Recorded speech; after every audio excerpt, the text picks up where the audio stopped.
Bismillahirrahmanirrahim. Assalamualaikum warahmatullahi wabarakatuh. Alhamdulillahi rabbil alamin, wassalatu wassalamu ala asyrafil anbiya'i wal mursalin, sayyidina wa maulana Muhammadin wa ala alihi wa sahbihi ajma'in, amma ba'du. Pertama dan yang paling utama, puji syukur marilah senantiasa kita panjatkan kehadirat Allah Subhanahu wa ta'ala atas limpahan nikmat-nikmatnya yang diberikan kepada kita semua. Antara lain kita masih tetap diberi nikmat iman, nikmat Islam, nikmat kesehatan, dan nikmat panjang umur, sehingga kita dapat berkumpul melaksanakan sholat maghrib berjamaah dan dilanjutkan dengan menuntut ilmu di jalan Allah. Salawat dan salam semoga Allah limpahkan pada junjungan kita, kecintaan kita, baginda Nabi besar Muhammad sallallahu alaihi wasallam beserta para keluarganya, para sahabatnya, dan kepada kita sebagai pengikut ajarannya.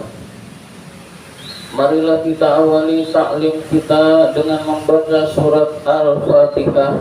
Mudah-mudahan kita semua mendapatkan ilmu yang bermanfaat, diberikan kesehatan oleh Allah Subhanahu wa ta'ala, diberikan rizki yang banyak, yang halal dan yang berkah, serta dimudahkan urusan-urusan kita.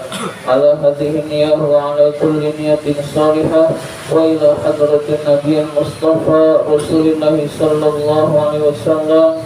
Al-Fatihah. A'udzu billahi minasy syaithanir rajim. Bismillahirrahmanirrahim. Alhamdulillahi rabbil alamin. Ar-Rahmanir-Rahim. Maliki yaumiddin. Iyyaka na'budu wa iyyaka nasta'in. Ihdinas siratal mustaqim. Siratal ladzina an'amta 'alaihim ghairil maghdubi 'alaihim waladdallin. Amin. Marilah kita lanjutkan taklim kita, pembahasan kitab An-Nasaihud Diniyah. Sekarang halaman 101. Halaman 101.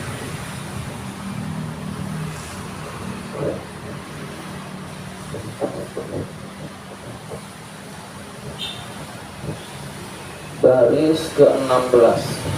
Baris ke-16.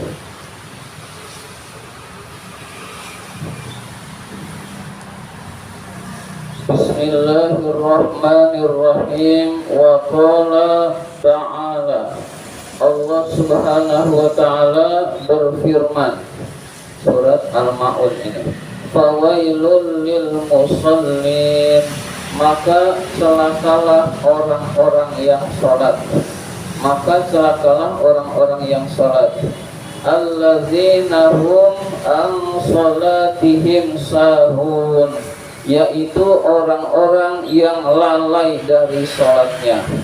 Di dalam ayat ini Allah menegaskan celakalah orang-orang yang sholat. Masih koma, nggak boleh berhenti sampai di situ pengertiannya, tapi harus dilanjutkan yang sholat yang bagaimana.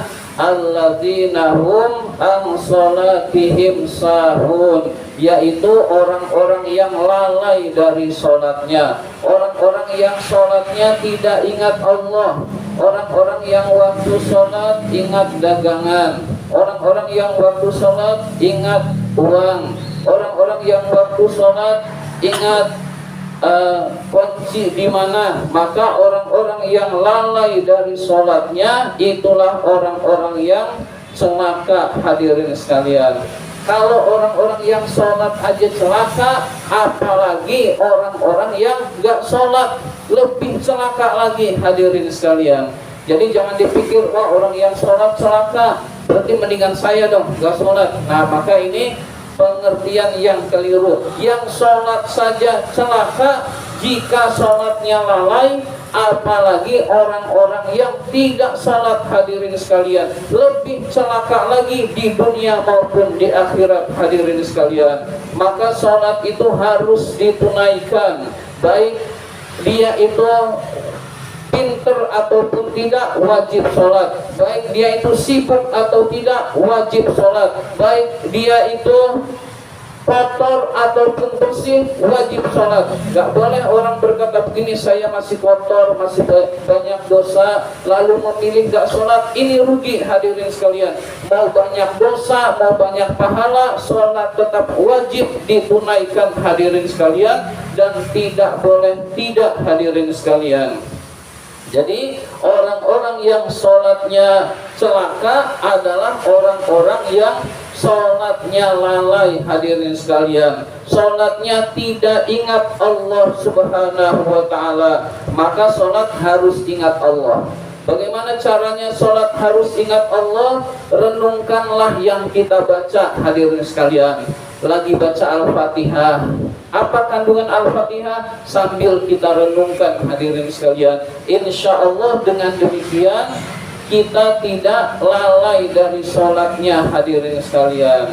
Ketika bacaan ruku, kita renungi kandungan bacaan ruku. Ketika kita sedang sujud, renungkan, kita sambil baca, sambil merenungkan artinya, hadirin sekalian. Sehingga kita tidak termasuk orang-orang yang celaka, yaitu orang-orang yang sholatnya lalai. Alladzina hum yura'un, yaitu dan juga orang-orang yang ria amalnya.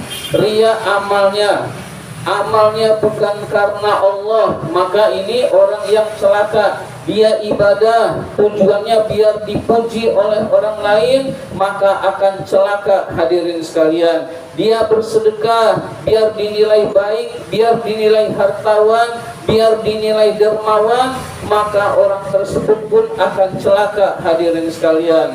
Jadi ibadah-ibadah kita harus karena Allah, jangan karena orang lain. Kalau kita mikir, kalau kita merenungkan omongan-omongan orang, itu nggak ada habisnya, hadirin sekalian. Jadi kita dengerin omongan orang, maka tidak akan ada habisnya. Ini benar, laksanakan karena Allah, hadirin sekalian. Nanti kita begini, ada orang ngomong lain, kita berubah sikap karena omongan orang. Ada yang ngomong lagi, kita berubah lagi. Ada yang ngomongin lagi, kita berubah lagi. Akhirnya kita hanya memuaskan keinginan-keinginan orang, sementara kita tidak bisa baik, hadirin sekalian. Maka kita ibadah hanya karena Allah, mengharapkan keridhaan Allah, bukan karena yang lainnya, hadirin sekalian. Dengan kita beribadah karena Allah, taklim juga harus karena Allah. Dengan kita melaksanakan taklim di bengkel ini, itu insya Allah keberkahan kita dapatkan, hadirin sekalian. Insya Allah Allah lah yang mengatur rezeki seseorang, hadirin sekalian. Bukan kepintaran kita, bukan kehebatan kita, tetapi Allah yang mengatur. Ada orang yang kuat, hebat, pinter, Allah beri celaka, hadirin sekalian. Ada orang yang biasa saja, lalu Allah atur dia menjadi orang yang sukses, insya Allah sukses, hadirin sekalian. Maka kita ibadahlah karena Allah, bukan karena yang lain. Nanti Allah yang atur hidup kita, hadirin sekalian. Dengan Allah yang mengatur hidup kita, itu insya Allah urusan-urusan kita menjadi mudah, hadirin sekalian. Wa yamna'unal ma'un, orang-orang yang celaka lagi adalah orang-orang yang mencegah barang-barang berguna. Maksudnya nggak mau nolong orang lain, maksudnya dia punya tapi nggak mau memberi. Itu namanya yamna'unal ma'un, mencegah barang-barang berguna. Dia punya nggak kepake, dipinjemin orang nggak boleh. Itu namanya yamna'unal ma'un, hadirin sekalian. Jadi kalau kita usahakan kita menjadi orang yang gemar memberi, orang yang gemar bersedekah. Ketika orang butuh, kita hadirin sekalian, hanya mengharapkan keridhaan Allah. Orang nanti mau membalas atau enggak bukan urusan kita. urusan saya adalah menolong karena Allah, selesai. Maka insya Allah kita orang-orang yang diridhoi oleh Allah. Kalau kita diridhoi oleh Allah Subhanahu wa taala, maka insya Allah Allah akan menolong kita, hadirin sekalian, baik di dunia maupun di akhirat. Wa qala alaihi salam, Nabi alaihi salam bersabda, masih tentang riya, masih tentang beramal bukan karena Allah.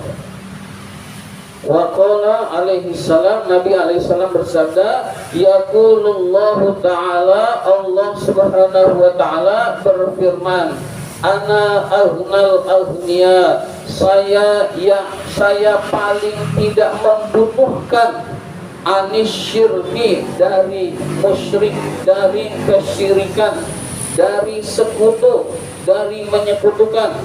Faman amilali amalan asyraka fihi ghairi fa ana minhu bari'un. Barang siapa yang beramal karena aku tapi dia menyekutukan aku kepada yang lain, maka aku bebas dari orang tersebut. Wa nasibi, dan bagianku li syariki, untuk sekutu aku. Jadi misalkan ada orang sholat karena Allah juga, karena ingin dipuji juga, maka orang tersebut karena Allahnya tidak bernilai. Yang berlaku adalah karena orang tersebut, karena Allah tidak membutuhkan. Jika dia beramal untuk Allah juga, untuk orang lain juga, maka yang berlaku adalah untuk orang lain, untuk pujian orang lain, sementara untuk Allahnya hilang. Bagian Allah diberikan kepada yang dia tujuannya untuk dipuji, maka nanti di akhirat rugi. Orang itu minta kepada Allah, ya Allah, mana ibadah salat saya? Ya Allah, mana pahala sedekah saya? Ya Allah, mana pahala sedekah zakat saya? Maka Allah berfirman, mintalah kepada orang yang kamu dulu ingin dipuji kepadanya, yang kamu dulu bertujuan untuknya. Saya tidak akan memberikan balasan. Nah, orang yang ingin kita puji lagi susah juga, lagi di neraka juga, maka rugilah orang-orang yang bernilai beribadah bukan karena Allah, hadirin sekalian.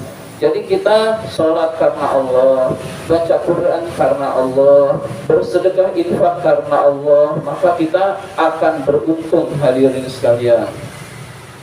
Wa qala alaihi salam, Nabi alaihi salam bersabda, Man soma yuroi, barang siapa yang berpuasa lalu dia riya, faqad asyraka, maka sungguh ia telah musyrik. Jadi barang siapa yang berpuasa karena riya, maka ia telah musyrik. Wa man shalla, barang siapa yang sholat yuroi dan dia riya, faqad asyraka, maka sungguh ia telah musyrik.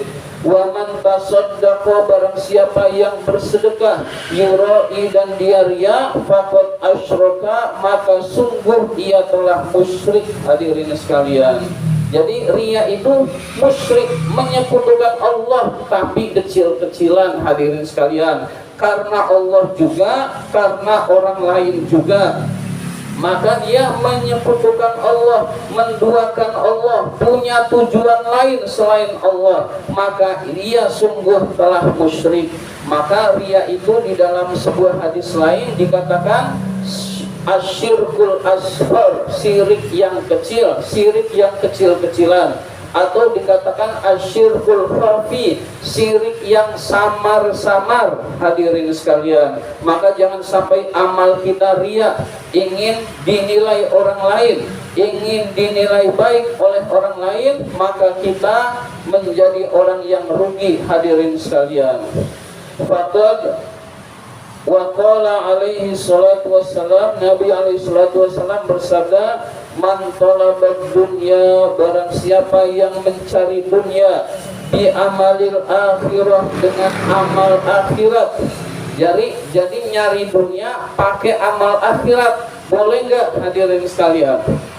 Maka lanjutan hadisnya, Tomasallahu wajhahu, Allah akan campakkan wajahnya Allah campakkan. Wa mahata zikrahu, Allah tenggelamkan sebutannya. Wa asbata ismahu, Allah tetapkan namanya finnari, di dalam neraka. Na'udzubillah min dzalik. Jadi ada orang yang sholat tujuannya biar dapat duit, maka dia celaka, hadirin sekalian. Ada orang yang sholat tujuannya karena ingin dipuji, maka dia celaka, hadirin sekalian. Dunia itu berarti uang, pujian, ketenaran, jabatan. Nah, tujuan-tujuan seperti itu tidak boleh dilekatkan pada amalan akhirat.